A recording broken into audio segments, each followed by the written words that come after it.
காரணமின்றி வரும் சோக அலைகளை நீங்கள் எப்போதாவது உணர்ந்திருக்கிறீர்களா? நீங்கள் அமைதியாக அமர்ந்து அதை கண்டறிய முயற்சி செய்தீர்களா? என்ன தவறு நடந்தது? என் இதயம் ஏன் கனமாக இருக்கிறது? பலமுறை சிந்தித்து பார்த்தும் பதில் கிடைக்கவில்லையா? தெளிவான காரணமும் இல்லையா? ஒரு அமைதியான வெறுமை மட்டுமே. அப்படித்தானே? உங்களால் மட்டுமே உணரக்கூடிய ஒரு மௌன வலி. அதுதான் இதை இன்னும் கடினமாக்குகிறது. ஏனென்றால் காரணம் இல்லாத போது அதை சரி செய்யவும் முடியாதே. ஆனால் ஒருவேளை எல்லா வலிகளும் நிகழ்காலத்தில் நடந்தவற்றால் வருவதில்லை.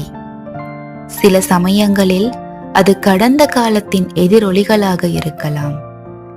உங்கள் குழந்தை பருவத்தில் மறக்கப்பட்ட கண்ணீராக இருக்கலாம். நீங்கள் பூட்டி வைத்த சொல்லப்படாத அச்சங்களாக இருக்கலாம். நீங்கள் ஒருபோதும் குரல் கொடுக்காத மௌன அழுகைகளாக கூட இருக்கலாம்.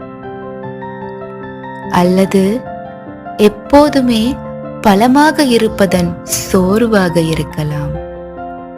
உங்கள் காயத்தை ஒரு புன்னகைக்கு பின்னால் மறைப்பதாக இருக்கலாம். எல்லாம் சரியாகத்தான் இருக்கிறது என்று நடிப்பதால் இருக்கலாம். உள்ளே நீங்கள் சோர்வாக இருக்கும் போதோ சில சமயங்களில் உங்கள் மனம் மறந்ததை உங்கள் ஆழ்மனம் நினைவுபடுத்தும். மேலும் மறந்திடப்படாத சோகத்தின் மூலம் அது தூண்டப்படுகிறது.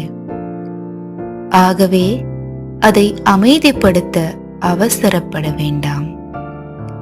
ஏனென்று தெரியாததற்காக உங்களை நீங்களே குறை கூற வேண்டாம். அமைதியாக அமர்ந்து ஆழமாக சுவாசியுங்கள்.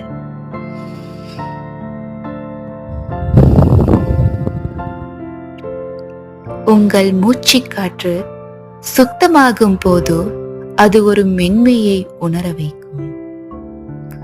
ஒருவேளை உங்கள் இதயம் ஓய்வு கேட்கலாம். ஒருவேளை அது உங்களை நிதானமாக இருக்கச் சொல்லலாம்.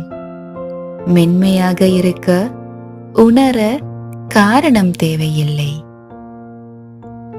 குணப்படுத்துவதற்கு எப்போதுமே தர்க்கம் தேவையில்லை. இதில் நீங்கள் தனியாகவும் இல்லை.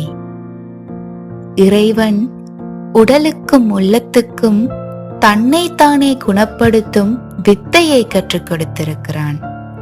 மற்றும் இந்த உணர்வு அது என்றென்றும் நிலைத்திருக்காது. சூரியனை மறைக்கும் மேகங்களைப் போல உங்கள் உள்ளம் கணத்தை கடந்து போகும். அதுவரை உங்களுக்கு நீங்களே அன்பாக இருங்கள். ஏனையதை இறைவனின் வித்தை குணப்படுத்தும்.